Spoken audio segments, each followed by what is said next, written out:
Ganjar Pranowo dia berada di ruang publik, di lapangan,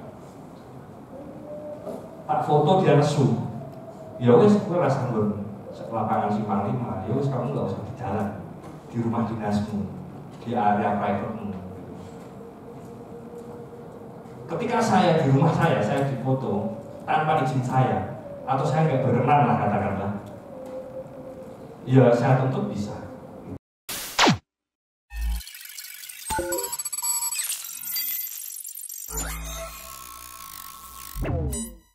Sampai di sini ada pertanyaan.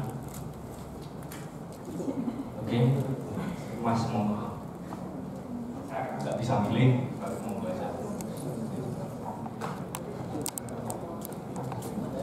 Assalamualaikum warahmatullahi wabarakatuh. Waalaikumsalam.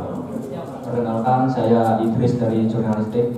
Izin bertanya Mas, apakah proses editing di dalam foto jurnalistik itu diperbolehkan? Oke, terima kasih. Ada lagi?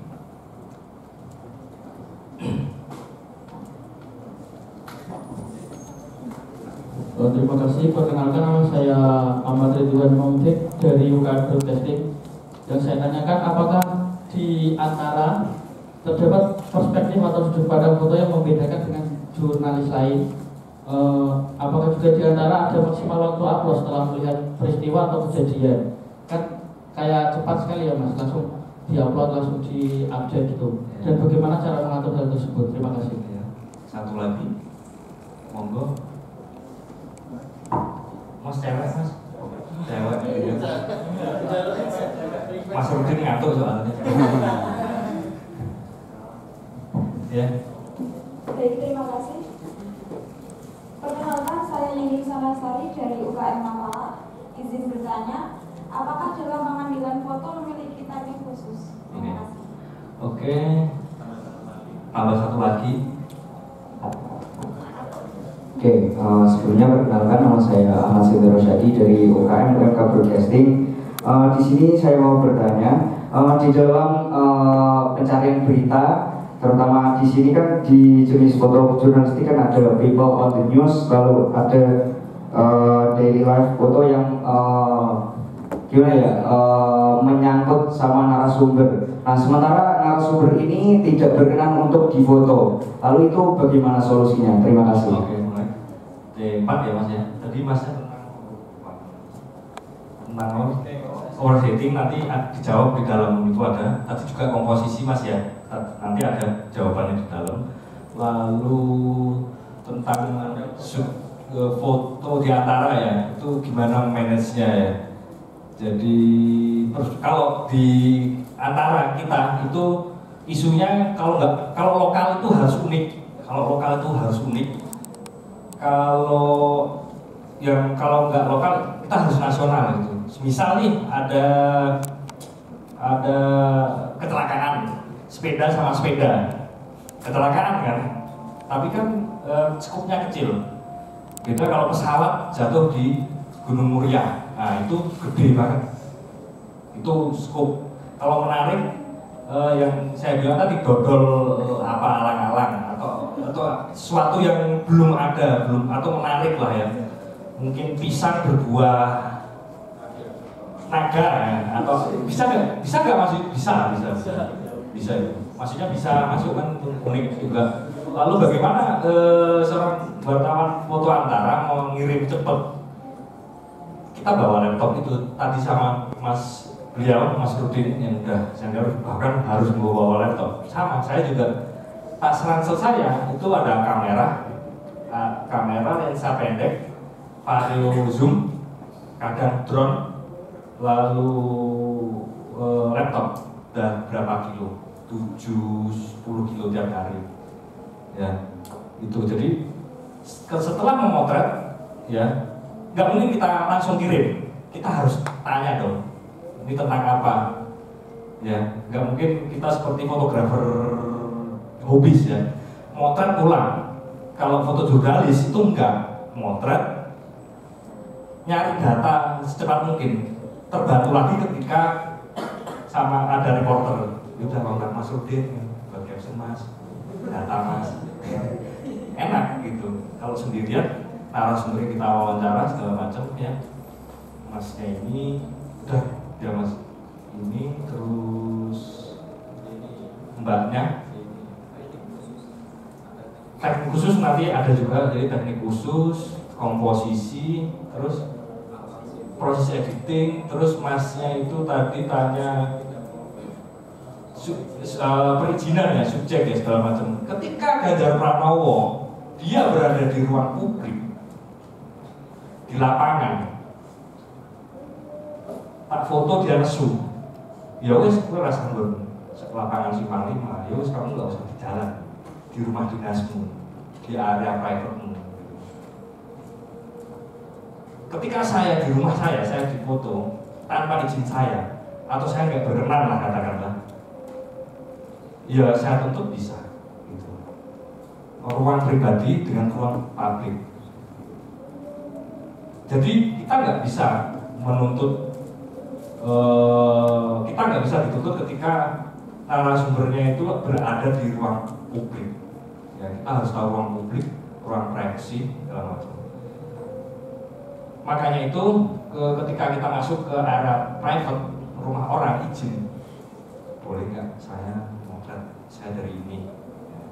Itu yang membedakan fotojurnalis dengan fotografer biasa.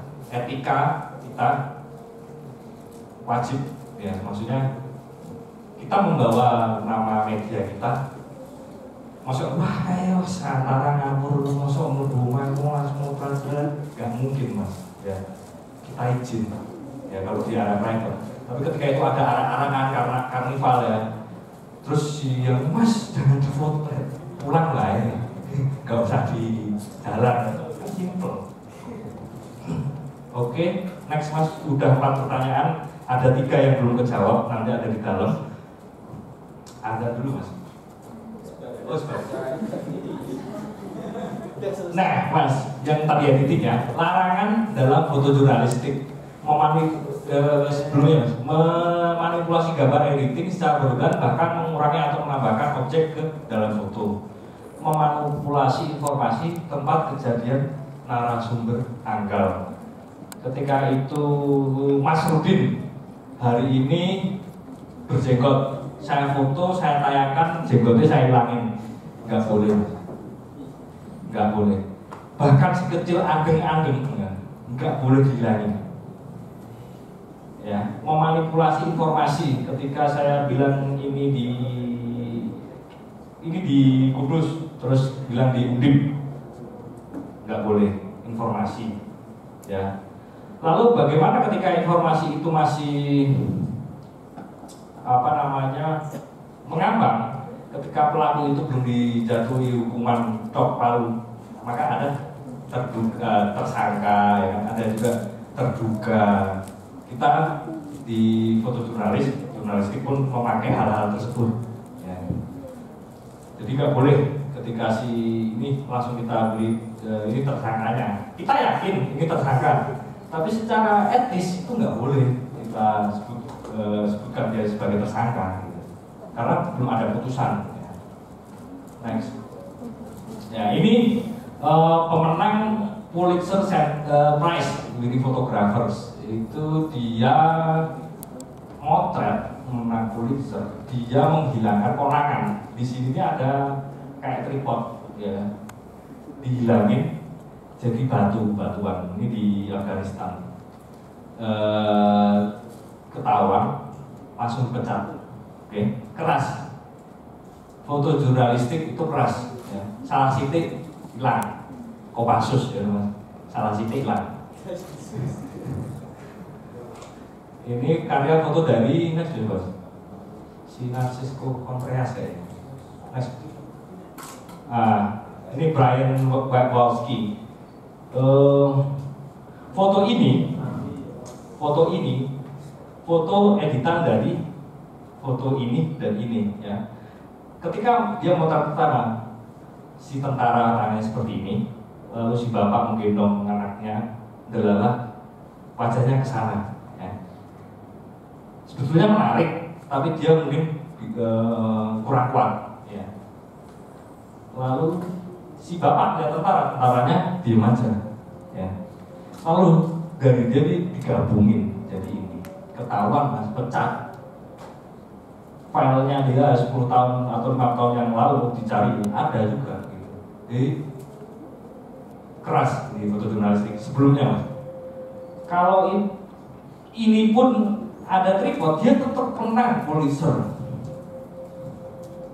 Dia ditanya sama editornya, kenapa kamu hapus? Kan itu nggak penting loh. Kalau nggak penting, kenapa kamu hapus? Ya. Udah dibiarin aja gitu. Ya. Next. Next. Nah, bolehkah editing dalam fotojurnalistik? Boleh nggak? Boleh nggak? Boleh percaya. Oke, next mas. Editing dalam fotojurnalistik itu diperbolehkan dengan batasan-batasan tertentu dan masih wajar. Tidak diperkenankan menambahkan atau mengurangi elemen visual di dalam sebuah foto. Editing yang diperbolehkan yaitu pemotongan frame, cropping, perbaikan saturasi warna, dan pencahayaan. Nah, ini foto saya aslinya ini yang kiri, ya. Lalu saya terang, saya angkat di sini. Mungkin kalau di situ lebih jelas ya mas ya. Jadi saya hanya mengangkat cahaya. Memang ini silhouette, tapi saya ingin menampilkan apa yang ada di bawah terlalu gelap ya. Next. Ini foto yang kiri asli terlalu terang. Kalau foto itu ada terlalu terang, terus ini saya koreksi warnanya, terangnya ya. Jadi seperti itu. Next. Ini foto Susi Pujiastuti. Kadang kita sejago-jagonya fotografer, kalau kita salah posisi, salah timing, salah momen juga nggak bisa diselamatkan ya. Ini udah putih semua ya. Tapi ini satu-satunya foto yang didapatkan dan menarik. Akhirnya apa? Next mas, saya crop. Sebelumnya mas, ya, saya crop. Ya. Walaupun masih siapa namanya ini cuman sebisa mungkin kita menyelamatkan foto gitu dengan cropping. Beda dengan menghilangkan ya. Cropping itu katakanlah disobek ya, cropping. Ini mas ya, mbak ada ini nggak? Ada yang kosong yang katakanlah cropping ya. Ini hasil foto ya, saya cropping namanya. Tapi ketika di sini ada pesawat segala macam tak hilangin, itu digital imaging. Kalau cropping itu seperti menyobek ya, menyobek frame. Next. Ini ya. Oke, ini juga ya saya intinya ini. Cuma saya mau mengcrop orang ini. Oke, next. Nah, ya. Itu saya terlalu lebar. Tapi saya ingin intinya ini, ya, tinggal sobek atau cropping di Photoshop atau Lightroom, ya. Boleh. Next, mas. Ini dulu. Ini sambil tadi mas, yang tadi di play.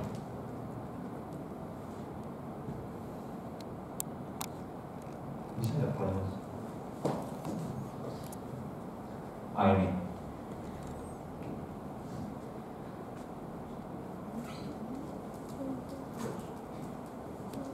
Ini proses ketika foto itu dikamar gelap.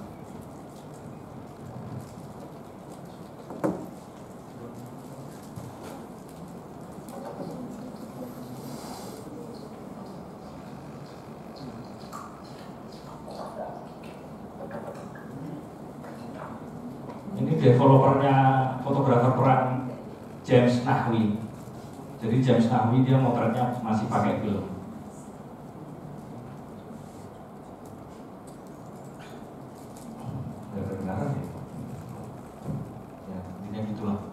si James Nasby, si fotografernya bilang sama si yang develop, ya, ini dia ngeliatin fotonya, ya, ngeliatin yang mana yang kurang gelap, kurang terang, ya.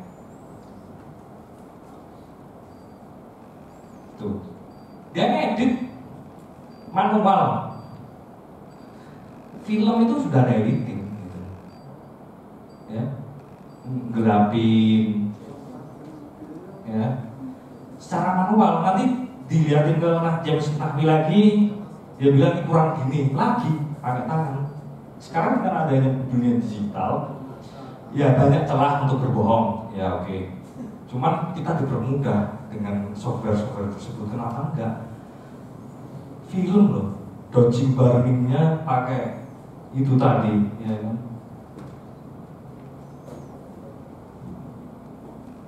Fotografer perang, ya. Jadi kalau Mas foto, wah fotonya editan, iya editing. Gak ada yang gak editan. Bahkan National Geographic itu ketika assignment orang itu fotonya harus diedit sesuai dengan seleranya dia. Tanpa diedit nggak dibayar. Tuh di National Geographic. Next Mas, langsung ya. Jadi sepakat ya teman-teman ya. Bahkan di film aja mereka editing sewajarnya, gelap terang, saturasi warna, ya. Kadang kita ego di Facebook, wah just filter ya kan, terus raw from kamera, wah nggak penting itu Mas, teknis tentang warna cahaya itu sesuai selera si fotografer, stylenya masing-masing, ya. Selama dia masih mengerti batasan. Peran foto dalam media massa lengkap, ilustrasi tadi udah awal-awal ya. Oke, next Mas. Bukti visual udah awal-awal ya. Pesan, dapat acuan ya. Mengambil suatu keputusan kebijakan akan suatu peristiwa. Next. Tahukah Anda, menurut penelitian yang dilakukan di Amerika Serikat, sebuah surat kabar tanpa foto hanya menarik minat baca 25%. Tadi persis yang ditanya Mas Rudi sama tadi salah satu ya. Lalu ketika surat kabar menyertakan foto minat baca, orang meningkat 75 hingga 85%. Di sini apakah ada dari teman-teman yang mimpi dalam bentuk kata-kata? Mas pernah nggak sampai dikejar pocong? Mimpinya dalam bentuk kata-kata? Nggak pernah. Mas, mimpi apa Mas? Bahasa ya? Enggak. Mimpi apa? Coba. Ternak. Renang bahasa. Ya. Apa? Jadi bahkan dalam tidur kita hidup secara visual. Ketika kita melihat ya, ternit segala macam itu visual. Ya. Bahkan dalam tidur pun itu visual gitu. Nikmat apa yang kamu rasakan? Next. Ini salah satu cyber execution karya Edi Adam ya. Jadi foto-foto ikonik dunia ya, yang merubah standar kebijakan segala macam. Next. Ini yang Tank Man, seorang pria di Cina. Gara-gara foto ini lalu banyak perlawanan. Next. Ini foto Kevin Carter, udah tau lah ya, Bang Club ya. Gara-gara foto ini akhirnya bantuan di dunia ke sana semua. Next. Starving Child and the Futuria. Next. Ya, ini di Sudan, Kevin Carter. Ada pertanyaan? Yes.